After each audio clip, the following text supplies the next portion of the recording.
Bonsoir, bonsoir, bonsoir à tout le monde. Comme convenu, on s'est donné rendez-vous à 17 h aujourd'hui pour notre live. Donc, je vais lancer dans 5 minutes. Voilà, donc je m'efforce au maximum d'être à l'heure, d'être ponctuel. Donc, essayons également d'être là. Ça nous permettra de ne rien manquer pour ceux qui veulent être en direct et ne peut-être pas suivre la vidéo en différé. Alors, mettez les cœurs, partagez. Ouais, vous avez remarqué certainement qu'aujourd'hui, nous avons décidé de faire nos directs sur une autre page, créée essentiellement pour l'événement par l'Église de Christ, parce que souvent nos vidéos commencent par être signalées par certaines personnes qui peut-être ne sont pas d'accord avec ce que nous disons. Donc, mettez les cœurs. Je vais lancer, on va commencer dans 5 minutes. Voilà. Donc, comme nous disions déjà hier à notre direct, nous sommes sur un thème qui est très important. Alors aujourd'hui, nous allons simplement faire la suite, n'est-ce pas, sur la thématique « Comment reconnaître les églises et assemblées de Satan ?» Parce que depuis le début de notre live, depuis le premier live, n'est-ce pas, première vidéo, nous avons essayé de montrer plusieurs choses. Notamment hier, nous avons essayé de montrer comment reconnaître une église qui n'appartient pas à Dieu. Alors, en petit résumé, nous avons vu une sorte de formule. Comment, à travers les Écritures, à travers l'enseignement des apôtres, on peut reconnaître, n'est-ce pas, des doctrines qui appartiennent à Dieu et celles qui n'appartiennent pas. Des doctrines qui appartiennent au Christ et celles qui n'appartiennent pas au Christ. Donc, nous l'avons vu hier. Vous pourrez suivre, naturellement suivre cela dans l'audio d'hier. Alors, encore une fois, comme je le disais déjà dans les vidéos précédentes, notre objectif, c'est de faire connaître la vérité. Parce que nous savons que ce monde va être jugé un jour. Le Seigneur Jésus est venu une fois dans le monde comme sauveur. Il viendra une seconde fois pour juger le monde. Mais l'Écriture nous fait comprendre dans le livre de Jean, chapitre 12, particulièrement à partir du verset 57, pour ceux qui lisent les Écritures, Jésus dit quelque chose de très important. Il dit, ce n'est pas moi qui vous jugerai au dernier jour, mais ce sont les paroles que j'ai annoncées. Si quelqu'un entend ces paroles et ne les met pas en pratique, il a déjà son juge. Les paroles que j'ai annoncées, c'est elles qui le jugeront au dernier jour. C'est pourquoi aujourd'hui, nous devons analyser nos vies. Est-ce que nous sommes ce que nous pratiquons aujourd'hui? La foi que nous professons aujourd'hui, est-ce que cette foi est conforme à l'évangile de Christ? Est-ce que cette foi est conforme à la doctrine laissée par les apôtres? C'est tant de questions que nous devons nous poser. C'est tant de questions que nous devons véritablement essayer de répondre. Parce qu'aujourd'hui, il n'est plus seulement question d'aller à l'église. C'est pourquoi j'ai toujours pour habitude de dire, celui qui va à l'église parce qu'il cherche un miracle, il cherche une guérison, il cherche une prospérité, il cherche à voyager. Comme pour voyager, il faut nécessairement être chrétien. N'importe qui peut voyager, un sorcier peut voyager, il peut avoir un billet d'avion, il voyage, il va aux États-Unis, il va en Europe. Ça ne nécessite pas nécessairement d'être dans la foi, comme on veut nous faire croire. Alors si tu vas à l'église pour un mariage, une guérison, une délivrance, une prospérité, n'est-ce pas, tu vas à l'église pour t'enrichir, pour avoir des biens, il est fort probable que tu ne comprennes pas ce que nous disons. Mais si tu as véritablement soif de la vérité, tu veux véritablement sauver ton âme, tu veux véritablement être arraché des griffes de l'enfer, ne pas être jugé au dernier jour et sauver ton âme de l'enfer, du jugement dernier, il est important pour toi, il est important pour nous de revenir vers l'enseignement des apôtres, l'enseignement de Christ. Alors, dans notre thématique, comment reconnaître les fausses assemblées, les assemblées qui n'appartiennent pas au Christ, qui n'appartiennent pas au Seigneur. Ce n'est pas toutes les assemblées, ce n'est pas tous ceux qui professent le nom de Jésus, quoi qu'ils puissent faire des miracles, quoi qu'ils puissent prononcer de leur bouche le nom du Seigneur Jésus. Ces choses ne prouvent absolument rien. La seule chose qui prouve que tu es véritablement chrétien, que tu es véritablement dans une assemblée qui prêche véritablement le salut, c'est véritablement de regarder qu'est-ce que cette assemblée prêche, qu'est-ce que ce pasteur prêche, qu'est-ce qu'ils enseignent, qu'est-ce qu'ils pratiquent en termes de doctrine, Parce que ce n'est que par la doctrine, la qualité de la doctrine que nous pouvons être sauvés ou pas. Simplement. Alors, aujourd'hui, je vais parler de quelque chose d'assez spécial sur un point qui est beaucoup important, la dîme. Je vais essayer de ne pas être long parce qu'on m'a dit de ne pas faire des longs lives parce qu'en général, on n'aime pas écouter les audios qui sont longs. Encore une fois, nous voulons simplement vous interpeller à travers ces lives.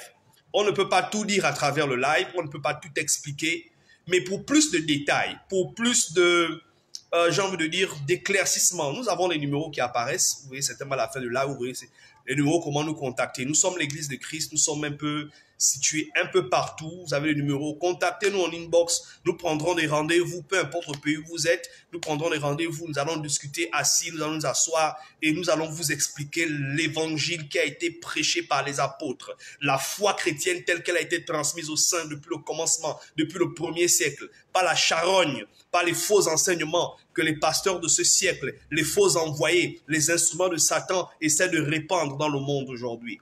Alors, nous allons parler de la dîme. Je vais commencer. La dîme. Je sais que beaucoup d'entre vous aujourd'hui êtes des pratiquants, vous allez à l'église. Beaucoup de pasteurs aujourd'hui prêchent la dîme. Il faut la dîme selon la définition qu'ils donnent. C'est la 10e partie de votre salaire ou de votre revenu. Chaque fin du mois, lorsque vous avez 100 000 francs de revenus ou 5 000 francs ou 60 000 francs ou 1 million, 2 millions, 500 000, vous devez enlever 10% dans votre salaire en termes de dîme et venir donner ça à votre pasteur. Voilà. C'est une prédication, c'est un enseignement qui est répandu dans le monde aujourd'hui.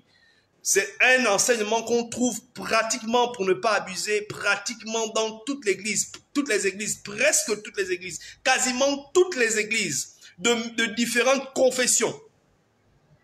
La dîme. Alors, aujourd'hui, qu'en est-il véritablement de cette pratique dans l'église? Je sais que beaucoup seront choqués, beaucoup seront frustrés, mais nous n'avons pas le choix. L'apôtre Paul a dit, nous n'avons pas de pouvoir contre la vérité, mais nous n'en avons que pour la vérité. Alors, la dîme, mes frères, est-ce que la dîme, payer la dîme dans le chrétien, dans la foi chrétienne, est-ce que la dîme est un enseignement qui doit être pratiqué dans l'église de Jésus-Christ? Est-ce que payer la dîme à des pasteurs, payer la dîme en tant que chrétien, est-ce que cette pratique, est-ce que cet enseignement est un enseignement chrétien? Oui ou non? Est-ce que cet enseignement est digne d'être pratiqué? Voici la grande question. Alors, avant d'entrer en profondeur, je sais que beaucoup d'entre vous payez vos dîmes. On vous promet de la prospérité, de la bénédiction. Si vous ne payez pas votre dîme, vous serez maudit. Parce que c'est ça la prédication. Si tu ne payes pas ta dîme, tu as reçu ton salaire à la fin du mois, tu ne payes pas ta dîme, tes enfants seront malades, tu vas perdre ton travail, tu n'auras pas des enfants, tu ne peux pas prospérer, ta vie va mal, tout va mal dans ta vie parce que tu ne payes pas ta dîme. Voici ce que prêchent les assemblées de Dieu, les églises pentecôtistes, les églises charismatiques, les églises de réveil, les branhamistes, toute la majorité de ces confessions religieuses, voyez ce qu'ils prêchent. Encore une fois, laissez-moi vous dire une chose. Nous allons scruter l'écriture, nous allons un peu lire aujourd'hui. Alors, est-ce que cette pratique, je ne dis pas, est-ce que cette pratique est biblique? Non. Attention, il faut bien me suivre. La dîme est biblique. Ça veut dire que si vous prenez votre Bible, la Bible effectivement parle de payer la dîme. Mais, il y a une chose que je veux qu'on comprenne. Je vous ai expliqué que, et je vais encore renforcer cela, est-ce que la dîme, payer la dîme, est un enseignement que doivent pratiquer les chrétiens? C'est ça la question.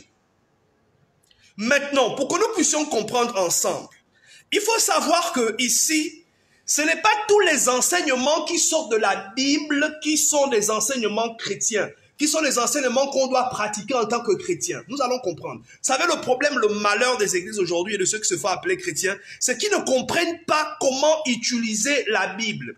Cette Bible que vous voyez là, cette Bible que vous voyez, il y a à l'intérieur 4 grands enseignements. 4. 4 grands enseignements. Il y a ce qu'on appelle l'enseignement ou encore la doctrine, 4 doctrines ou 4 enseignements. Il y a ce qu'on appelle la doctrine de Moïse, d'accord? En termes de, donc il y a la doctrine de Moïse. Cette doctrine, quand nous lisons le livre de Jean, chapitre 1, à partir du verset 17, qu'est-ce que ça dit? Lisez, vous allez comprendre. L'Écriture dit quoi? Premièrement, dans la Bible, nous trouvons 4 doctrines. Première doctrine qui apparaît dans la Bible, qui existe dans la Bible, c'est ce qu'on appelle la doctrine ou encore l'enseignement de Moïse. Quand vous lisez Jean, chapitre 1, évangile de Jean, chapitre 1, verset 17, la Bible dit ceci. Car la loi a été donnée par Moïse. Il faut suivre. La loi a été donnée par Moïse. Lorsque nous prenons toujours le même Jean, évangile de Jean, d'accord? Pour ceux qui nous suivent, suivez-moi très attentivement. D'accord? Nous allons prendre particulièrement le livre de Actes des Apôtres, c'est plus clair. Quand vous prenez le chapitre 15, rappelez-vous, la loi a été donnée par Moïse. Voici ce que dit Actes des Apôtres, chapitre 15. À partir du verset 21. Lisons le verset 21 simplement. Car depuis bien des générations, Moïse a dans chaque ville des gens qui le pêchent, puisque on le lit tous les jours de sabbat dans les synagogues. Je reprends. Car depuis bien des générations, Moïse a dans chaque ville des gens qui le prêchent, puisqu'on le lit tous les jours dans les sabbats, dans les synagogues. Donc, ça c'est ce qu'on appelle la doctrine de Moïse. Dans cette Bible, il y a beaucoup d'enseignements qui appartiennent à Moïse, qu'on appelle encore la loi. Deuxième doctrine ou deuxième enseignement qui existe dans la Bible. Je suis en train de vous expliquer comment vous en sortir et reconnaître les faux enseignements. C'est simple. C'est peut-être pas simple. Si on ne vous l'explique pas, vous ne pouvez pas comprendre. Deuxième doctrine ou deuxième enseignement qui apparaît dans la Bible, c'est ce que la Bible appelle la doctrine des hommes. Je commence. Doctrine de Moïse, appelée encore enseignement de Moïse. Deuxième doctrine, il y a la doctrine des hommes, c'est-à-dire des enseignements philosophiques, des enseignements qui reposent sur des traditions humaines, qui sont des doctrines inventées par des hommes. La Bible en parle. Quand vous prenez votre Bible dans le livre de Colossiens, allons-y ensemble. Aujourd'hui, nous allons étudier la Bible comme ça, comme à l'école. Colossiens, prenez votre Bible dans Colossiens chapitre 2. Je vous donne les différentes doctrines, les 4, il n'y a pas ça, il n'y en a pas. Il n'y en a que 4. 4, je dis bien, grandes doctrines. Nous sommes dans la doctrine et les enseignements des hommes. Dans Colossiens chapitre 2, vous lisez à partir du verset 8. Je vais lire. Colossiens 2, 8. Que dit les Écritures? Prenez garde que personne ne fasse de vous sa proie par la philosophie et par une vaine tromperie, s'appuyant sur la tradition des hommes, sur les rudiments du monde et non sur Christ. Attention, ne laissez personne de faire de vous sa proie par la philosophie, par la tradition des hommes. C'est ça qu'on appelle les doctrines d'hommes. Et au verset 20 du même chapitre de Colossiens 2, qu'est-ce que dit Paul? Il dit, si vous êtes mort avec Christ au rudiment du monde, pourquoi, comme si vous vivez encore dans le monde, vous impose-t-on ces préceptes? Ne goûte pas, ne prends pas, ne touche pas, verset 22, préceptes qui tous deviennent pernicieux par l'abus et qui ne sont fondés que sur des ordonnances et des doctrines des hommes. Des doctrines des hommes. Ces ordonnances sont fondées sur des doctrines des hommes. Ça fait combien de doctrines qu'on a vues déjà? 2. Alors la troisième doctrine se trouve dans le livre de 1 Timothée chapitre 4. Après on va expliquer. Est-ce qu'en Christ, on doit payer la dîme? Ne me dis pas, non, c'est écrit dans Malachie, c'est écrit dans l'Ancien Testament, dans le livre de Deutéronome, dans le livre de Malachie, c'est écrit. Je n'ai pas dit le contraire. C'est pourquoi j'ai dit, la question que j'ai posée, il faut bien suivre. Est-ce que payer la dîme est un enseignement chrétien? Est-ce que c'est un enseignement chrétien? Je ne dis pas que la dîme n'est pas biblique. La dîme est biblique. Cependant, ce n'est pas tout ce qui est biblique. Il faut bien me suivre, ça vous scandalise peut-être. Ce n'est pas tout ce qui est biblique. Quand on tombe par biblique, Ce qui est biblique, ça veut dire qu'on peut retrouver ça dans l'écriture. Dans les 66 livres, on peut retrouver ce qu'on appelle quelque chose de biblique. Alors, allons, dites doucement, doucement.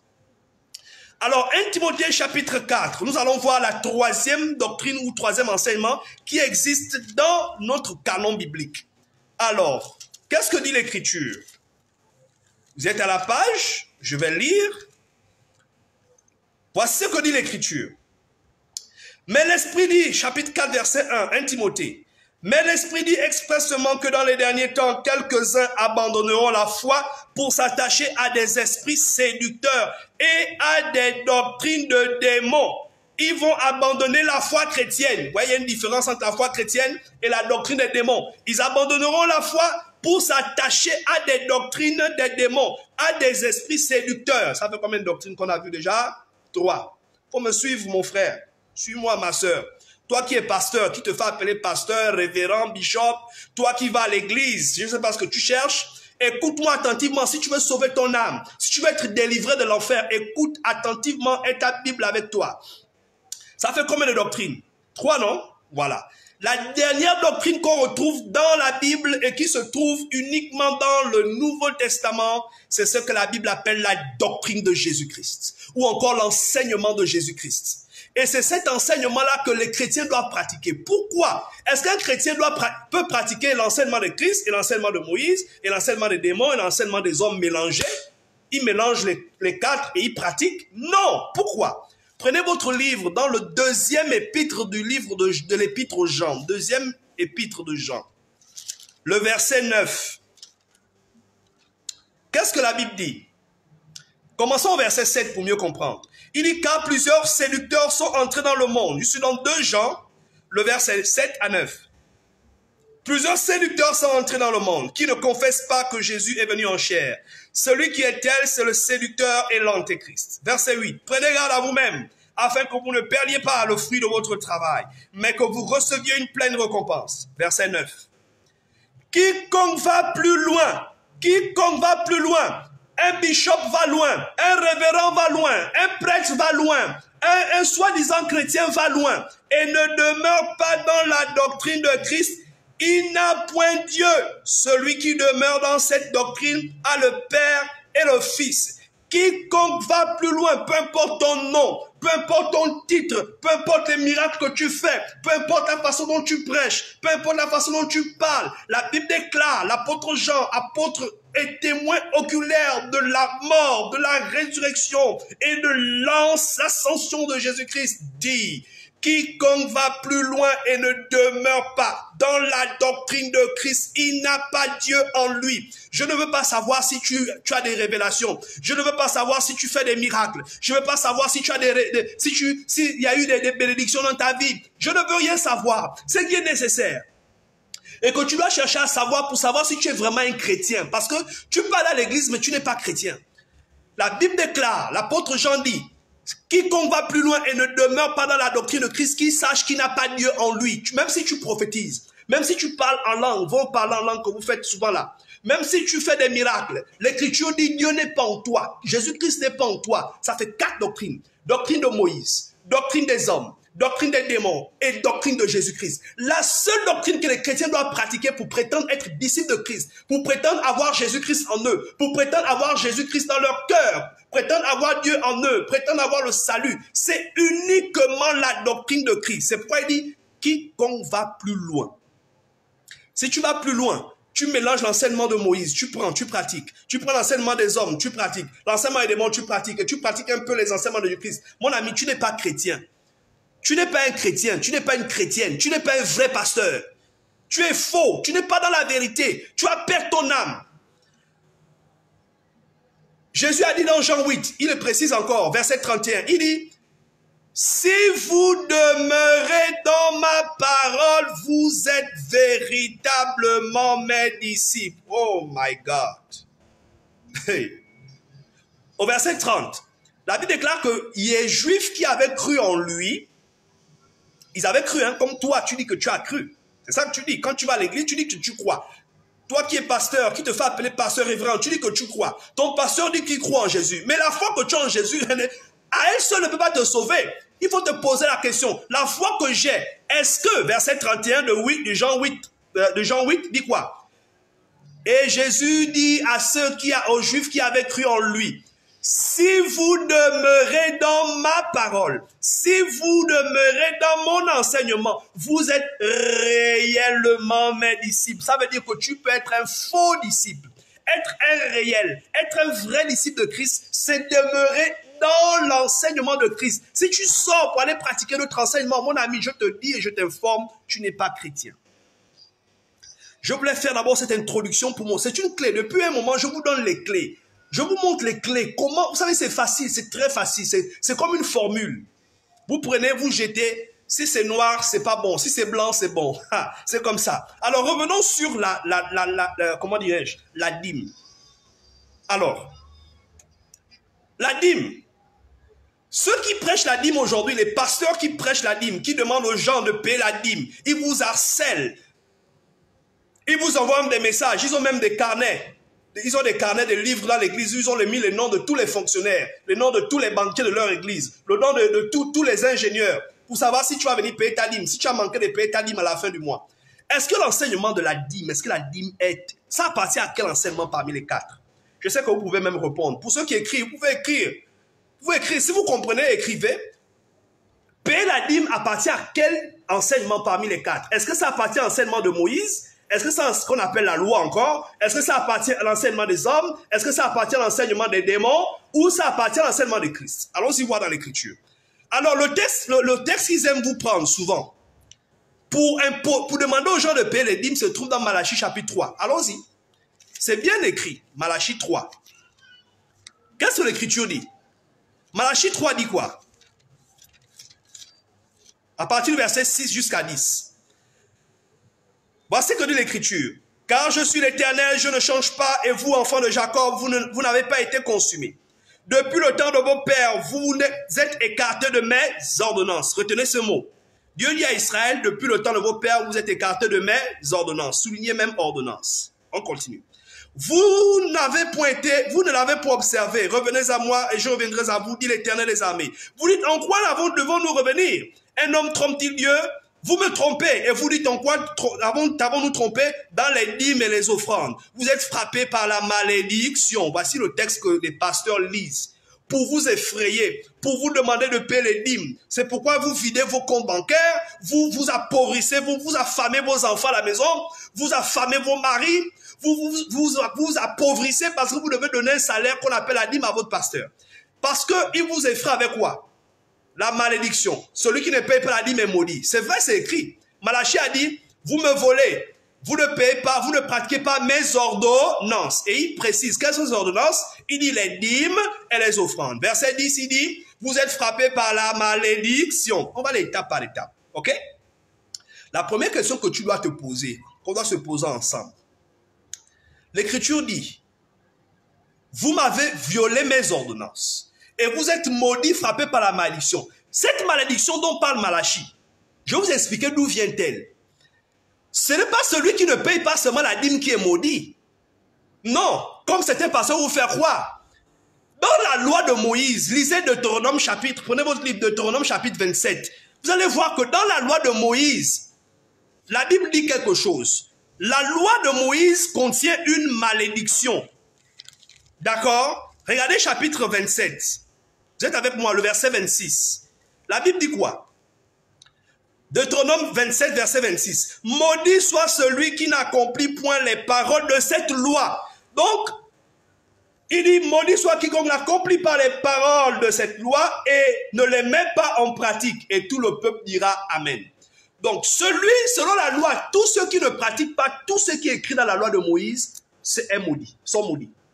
Tous ceux qui ne pratiquent pas tout ce qui est écrit dans la loi de Moïse sont maudits. Selon la loi, ce n'est pas seulement la dîme. Ce n'est pas seulement la dîme. Tu ne payes pas l'offrande, tu étais maudit. Tu ne payes pas la dîme, tu étais maudit. Tu n'observes pas le sabbat, tu étais maudit. Tu n'observes pas la Pentecôte, la Pâque, tu étais maudit. Donc c'est toute la loi. Ce n'était pas seulement la dîme. Quand Dieu dit par la bouche de Malachie que vous êtes frappés de malédiction, pourquoi? Parce que Israël avait arrêté de pratiquer la loi, de pratiquer l'ordonnance de la dîme. Donc la malédiction de Malachie n'est pas seulement une malédiction de la dîme, mais c'est une malédiction de toute la loi. Parce que celui qui pratique un seul commandement de la loi, qui pratique toute la loi et transgresse un seul commandement de la loi est déjà maudit. C'est pourquoi on appelle ça le ministère de la condamnation. Parce que la loi de Moïse a apporté la condamnation et la malédiction dans la vie de l'homme. Par son incapacité à mettre cette loi en pratique.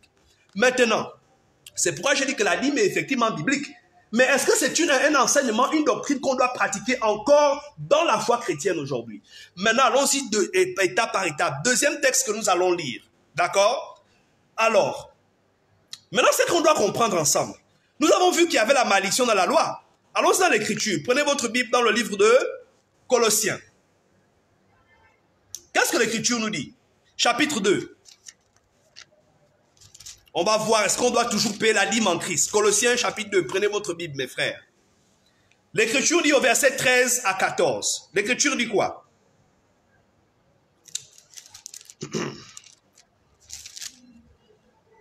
Alors, vous qui étiez morts par vos offenses et par l'incirconcision de votre chair, il vous a rendu à la vie. Donc Jésus vous a rendu à la vie avec lui. Et en vous faisant grâce pour toutes vos offenses. Verset 14, suivez. Verset 14 est très intéressant. Regardez ce qu'il dit. Il a effacé, donc Jésus, il a effacé l'acte dont les ordonnances. Rappelez-vous, on a lu dans Malachie, c'était quoi? Dieu a dit quoi, Malachie? Vous êtes frappés de malédiction. Au verset 6, il dit quoi? Vous me trompez. Dans les dîmes et les offenses, vous n'avez pas observé mes ordonnances. Vous n'avez pas observé mes ordonnances. Maintenant, qu'est-ce que dit Paul dans Colossiens 2, verset 14? Il dit, Jésus-Christ a effacé l'acte dont les ordonnances nous condamnaient. Donc la loi. Il y avait un acte. Il y avait un acte. Un acte, c'est quoi? C'est une loi. C'est comme quand vous prenez un article dans la Constitution, ce sont des actes. Donc c'est l'acte de la loi et les ordonnances de la loi condamnaient l'homme. Il dit, mais Jésus a effacé cet acte-là. Dont les ordonnances, telles que la dîme, nous condamnaient, subsistaient contre nous. Il a détruit en le clouant à la croix. Le jour où Jésus allait à la croix, il a effacé l'acte de la loi. Il a effacé l'acte de la loi qui te condamnait, qui entraînait la malédiction dans la vie de l'homme. De sorte que l'homme ne puisse plus être sous la malédiction parce qu'il n'a pas observé la loi. Jésus a effacé l'acte. On dit bien un acte. De quel acte il est question? L'acte de la loi, dont les ordonnances, dont le contenu qui est des ordonnances, nous condamnait. Jésus a effacé ça en clouant cet acte à la croix. Il nous a délivrés. Ce n'est pas fini. Retenez ceci. Nous sommes en train de voir, est-ce qu'on doit toujours payer la dîme? Je suis en train de vous montrer. Je vais vous montrer d'abord que cette malédiction de la loi, déjà, on a été dégagé d'elle. Alors, lorsque nous continuons, nous prenons le texte toujours le même texte, on va prendre, nous étions dans Colossiens tout à l'heure. Alors, quand on va plus loin, nous allons remarquer quelque chose. Parlons de la malédiction dans le livre de Galates. Qu'est-ce qu'il dit Galates chapitre 3? Qu'est-ce que dit Galates chapitre 3? Nous sommes toujours dans la malédiction de la loi. Donc, au lieu d'enseigner aux gens que si tu ne payes pas la dîme, tu es maudit. Nous ne sommes, celui qui est en Christ est déjà délivré de la malédiction de Malachie, il est délivré de la malédiction de la loi en Christ. C'est pourquoi l'écriture va plus loin. Galates chapitre 3. Qu'est-ce que l'écriture dit à partir du verset 10? Suivez. Car tous ceux qui s'attachent aux œuvres de la loi sont sous la malédiction. Vous avez compris? Quand tu es en Christ, tu pratiques encore les œuvres de la loi, tu es maudit.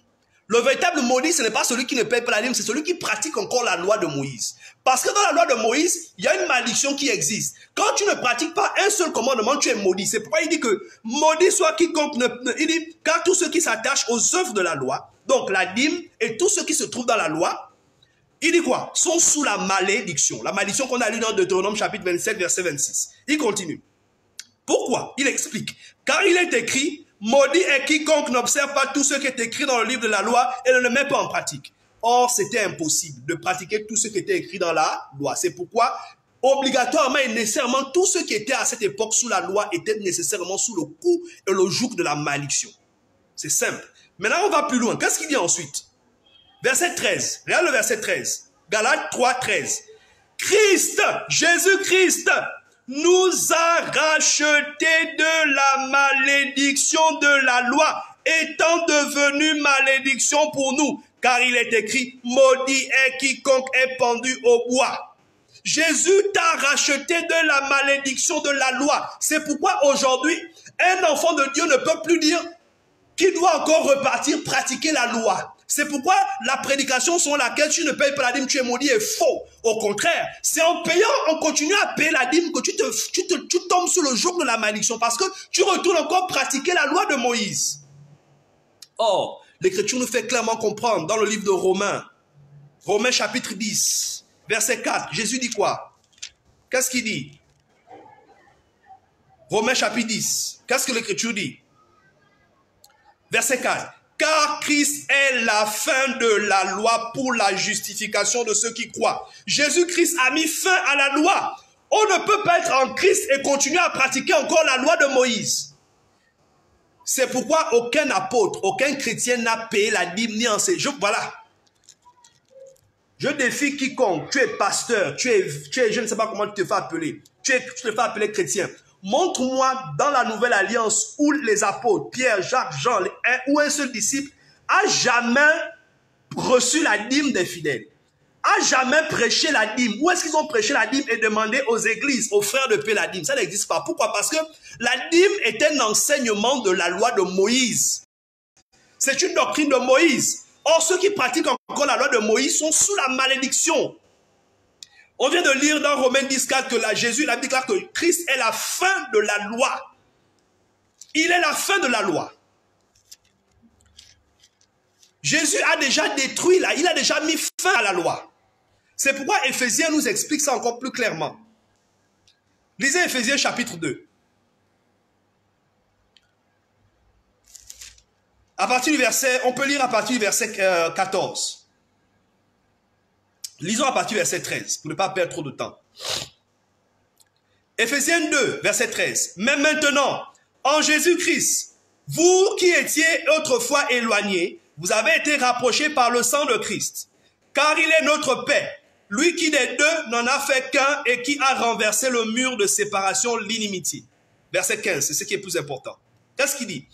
Ayant anéanti par sa chair Jésus-Christ, ayant anéanti par sa chair, il a utilisé, le jour où il a été à la croix, c'est avec sa chair, avec son corps qu'il a anéanti quoi? Lisez la suite. Ayant anéanti par sa chair la loi des ordonnances dans ses prescriptions, afin de créer en lui-même avec les deux un seul homme nouveau, en établissant la paix. Jésus a anéanti avec sa chair la loi des ordonnances dans ses prescriptions. Qu'est-ce qui se trouve dans les ordonnances? Exemple, la dîme est une ordonnance de la loi. Quand Christ est allé à la croix, il a mis fin à ces ordonnances qui sont relatives à la loi. Tu ne peux pas dire que tu es chrétien et tu continues à pratiquer les œuvres de la loi. Si tu continues à pratiquer les œuvres de la loi en payant la dîme, tu n'es pas chrétien. Ton pasteur qui te prêche la dîme n'est pas un vrai pasteur. Lui-même, il n'est pas chrétien. Il a besoin de se convertir dans la vérité.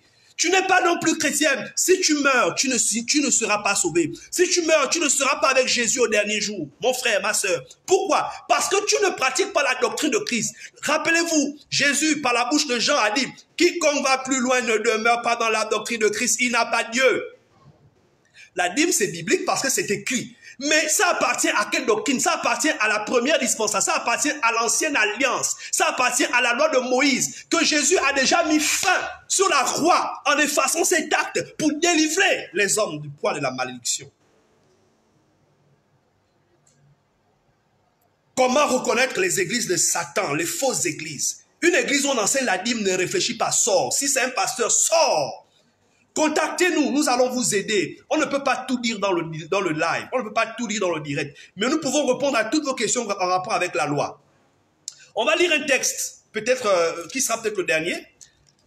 Je vais vous dire, tous ceux qui pratiquent la loi, tous ceux qui continuent à pratiquer la dîme, vous continuez à payer la dîme. Je n'ai pas envie vous savez, on va aller étape par étape sur ce thème. Les prochains lives, nous allons aller en profondeur parce que dans la loi, il n'y a pas que la dîme.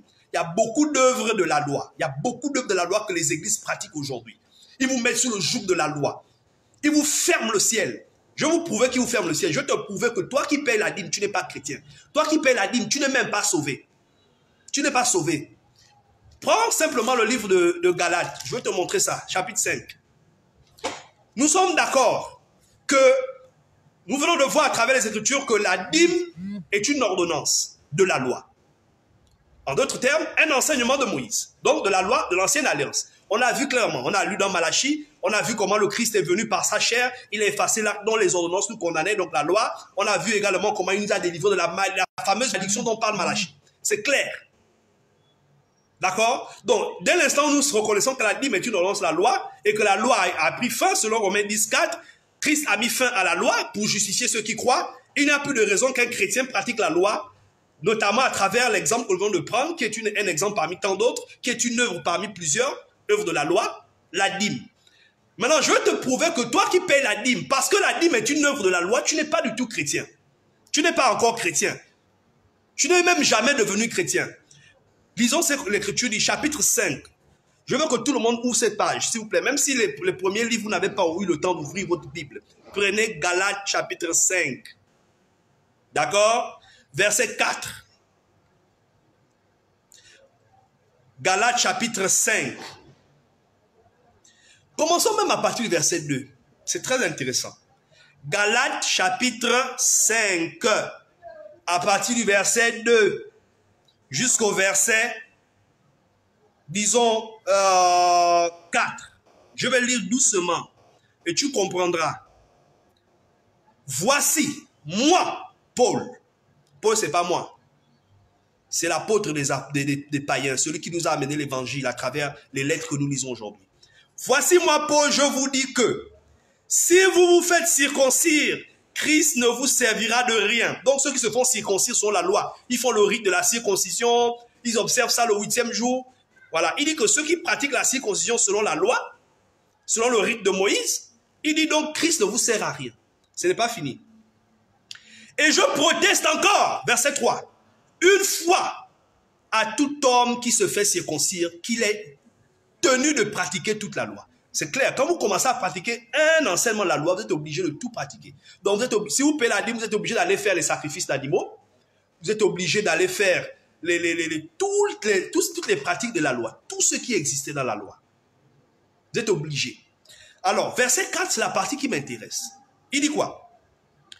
Vous êtes séparés de Christ, vous tous qui cherchez la justification dans la loi. Vous êtes déchus de la grâce.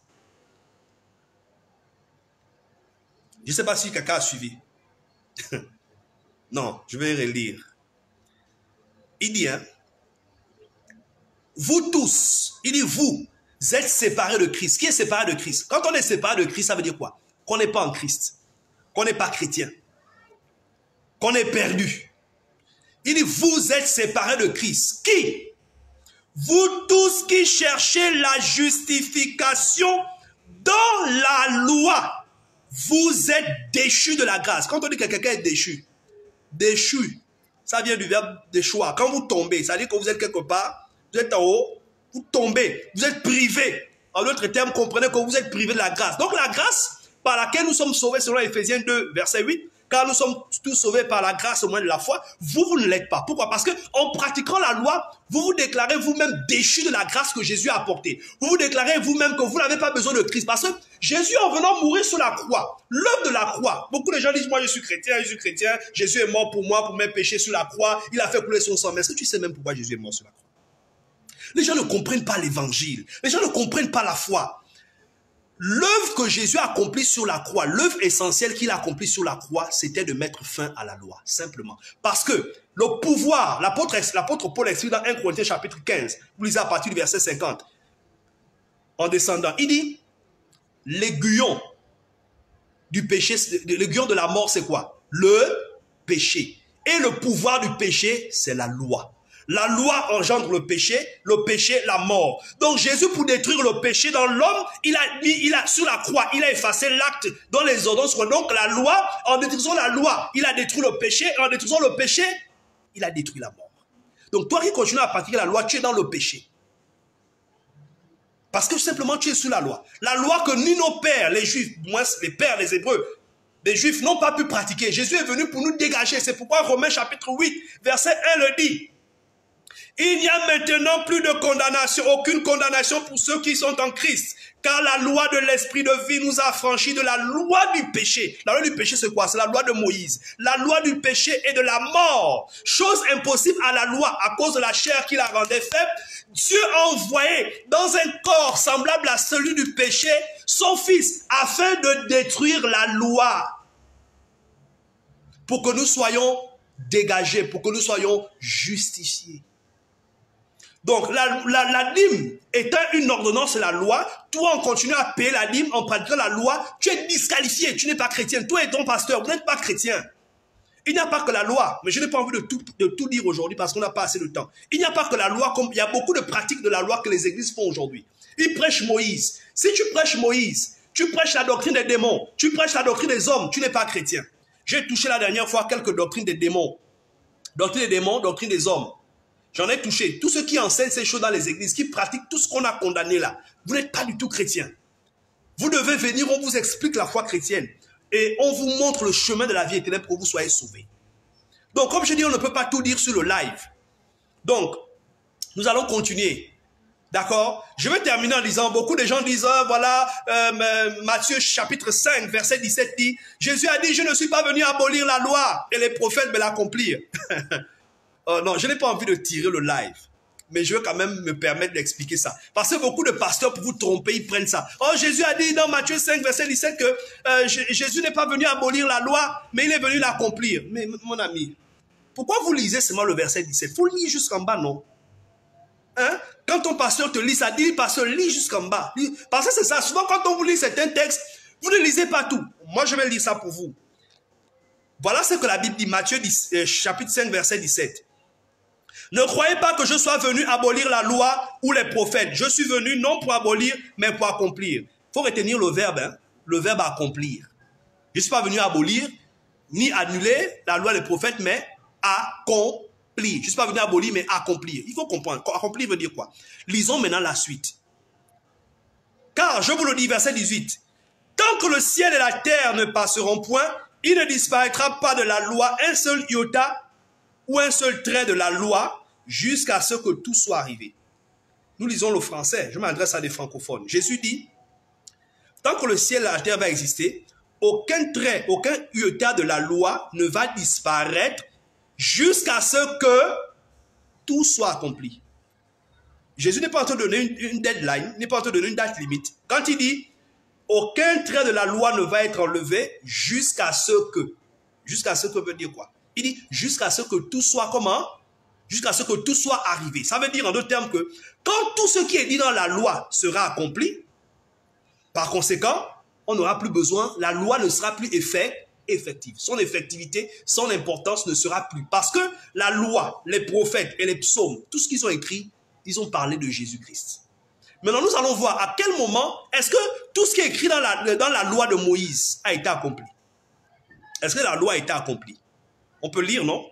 Jésus dit, rien ne disparaîtra jusqu'à ce qu'il faut savoir quand on dit jusqu'à ce qu'on est en train de donner une deadline, on est en train de donner une date limite. Mais la date limite, c'est quoi? Jésus dit, jusqu'à ce que tout soit accompli. Donc ne dites pas seulement, Jésus a dit, je ne suis pas venu abolir la loi et les prophètes m'ont accompli. Il faut lire jusqu'à la suite, mon ami. Il dit, aucun trait de la loi ne disparaîtra jusqu'à ce que tout soit accompli, tout soit arrivé. Maintenant, la question que tu vas te poser, est-ce que tout est accompli?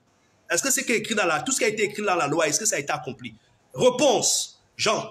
Je vais m'arrêter par là. Jean, chapitre 18. D'accord? Non, on va lire le chapitre 19. Excusez-moi. Jean, chapitre 19. Lisons le verset 27. Jean 19, verset 27. Puis il dit aux disciples, voilà ta mère. Et dès ce moment, le disciple le prit chez lui. Donc Jésus était sur la croix. Hein. Il est sur la croix. Il dit à Jean, voici ta mère.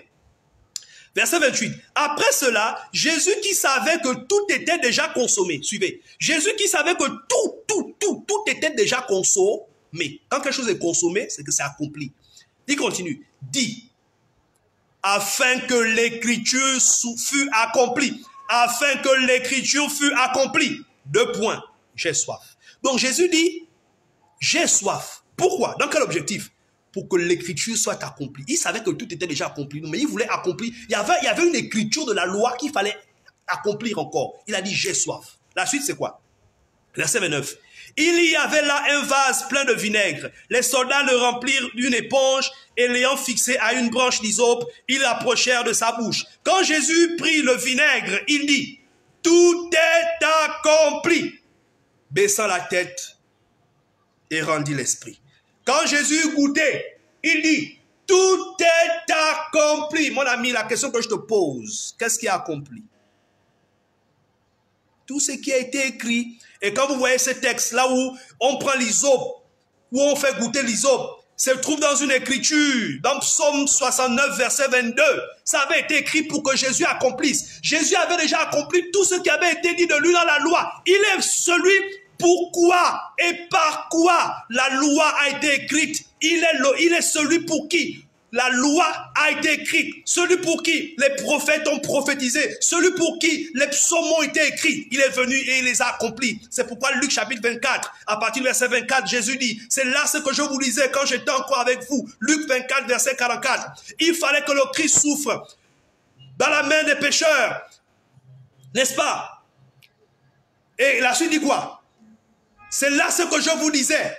Il fallait que tout ce qui a été lu de moi dans la loi de Moïse, dans les prophètes et dans les psaumes soit accompli. Simplement, mon ami. Donc, je ne peux pas aller en profondeur. Il faut sortir de là-bas, mon ami. Sors rapidement. Sors de là-bas. Tu n'as pas le salut. En pratiquant la loi de Moïse, tu es perdu. Demain, nous allons continuer notre live à la même heure, à 17 h. Nous allons continuer dans cette lignée sur la loi de Moïse. Sur les pratiques que les églises observent aujourd'hui qui reposent essentiellement sur la loi de Moïse. C'est simple pour identifier un faux enseignement. Posez-vous la question, ça appartient à quel enseignement? Est-ce que c'est Moïse? Est-ce que c'est les démons? Est-ce que c'est les hommes ou le Christ? Si c'est le Christ, sachez que cet enseignement donne la vie éternelle. Si c'est Moïse, il faut fuir. Si c'est les démons, il faut fuir. Si c'est les hommes, il n'y a pas un autre enseignement, il n'y a que quatre. Mais l'enseignement que les chrétiens doivent pratiquer, c'est l'enseignement du Christ, c'est la doctrine du Christ et rien d'autre. Merci beaucoup de nous suivre. Donc, on se retrouve demain. Je ne vais pas garder. Donc, vous avez les numéros. Essayez de nous contacter. On peut se retrouver. On s'assoit. On va discuter. Vous allez comprendre. On ne peut pas tout dire dans un direct. Donc, merci beaucoup. Que Dieu vous bénisse. Partagez la vidéo à vos frères, vos amis, vos parents qui veulent connaître la vérité. Contactez-nous en inbox. On peut prendre des rendez-vous. On va s'asseoir. On va parler. Vous poserez toutes les questions que vous voulez. Même si vous êtes pasteur, nous sommes prêts à discuter avec qui. Que vous soyez archibishop, tribishop, quadribishop, peu importe le titre que vous vous donnez. Si vraiment vous voulez sauver votre âme, venez, on va discuter. Merci beaucoup. Et que Dieu vous bénisse et que Dieu vous garde. On se donne rendez-vous demain par la grâce de Dieu à 17 h. Nous allons continuer sur le même point. Merci.